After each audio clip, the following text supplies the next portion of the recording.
Thank you very much, fellow Kenyans. I'm Babu Owino, Member of Parliament for Embakasi East constituency. I want to take this opportunity to condemn the gruesome murder of one Albert Ojwang at Central Police Station, Nairobi.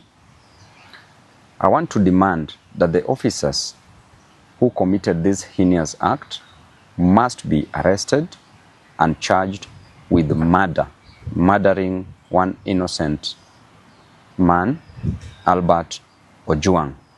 The apex of the law, the Constitution, and the Penal Code outlines clearly on how matters should be dealt with once an arrest is made.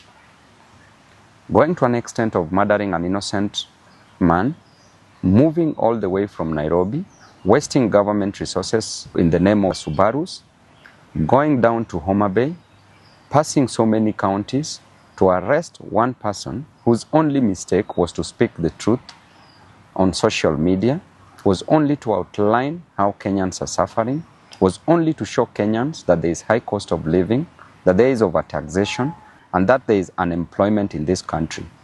By pointing out unruly officers in the government by the name Eliud Langat, who is a Deputy Inspector General of Police, you take an opportunity to go all the way to Homa Bay, arrest an individual, arrest Albert, move all the way back to Nairobi, noting that there are so many police stations within Homa Bay County. You bypassed all those police stations, came back to Nairobi, took an innocent young man from the dad with an intention to kill, premeditated the death of one Albert Ojwang.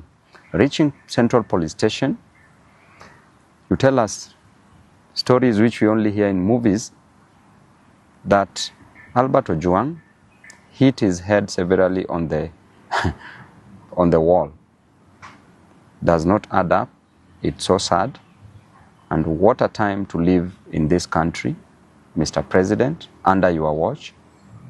You need to take time and reflect. You need to sit alone for a whole day. Reflect how you were brought up. Reflect how your mom brought you up. As you always say that you were brought up from a very humble background. Reflect on that. Reflect how far you've come to where you've reached. Reflect on what you want to do to Kenyans and reflect on the legacy that you want to leave behind. And I want to say that it is quite unfortunate that there are so many abductions, there are so many deaths of young men in this country. Since when are young people killed in a nation? Since when are the Gen Zs killed in different nations? Since when? It is only in Kenya that these things are happening. And it is happening because these young men are demanding for justice, social justice, are demanding for their rights. And the extent that we are going as a nation is so wrong because under your watch as the president, so many deaths are occurring. The main reason why people get to power is so that they can become better, not being bitter. It's so that they can better the lives of others, not taking the lives of others. It's so that they can ensure that people's lives are changed for the best. But what are we seeing in return? We are seeing bitterness, we are seeing cruelty, and too much cruelty breeds so much hatred, which is now occurring in this country. I want to inform the government that nobody will fear you.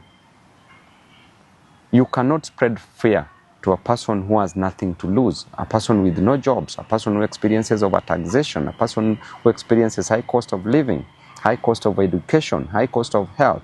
You cannot make such a person be fearful.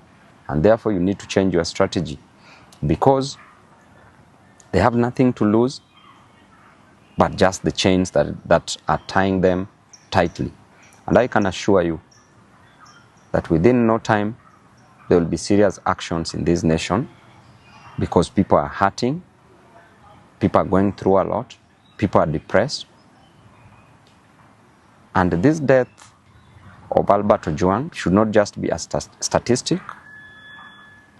Kenyans should note and take mental note and take action against any other person who might come for their lives. I want to tell you that Albert's dad went through a lot. As he said yesterday on media, that he spent 20 years going to a quarry, mining stones, not precious stones, but normal stones for construction, kokoto, just to educate Albert. Went through a lot in life to educate Albert. Then Albert graduated, became a teacher, had a 1-month-old child, a young family, a wife left behind, just for you to come and take the life of this innocent soul. We are watching you keenly.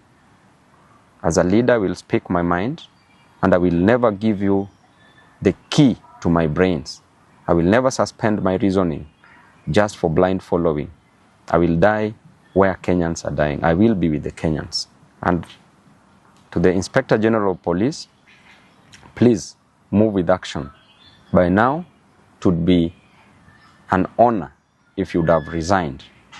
But because of greed for power, I know you won't.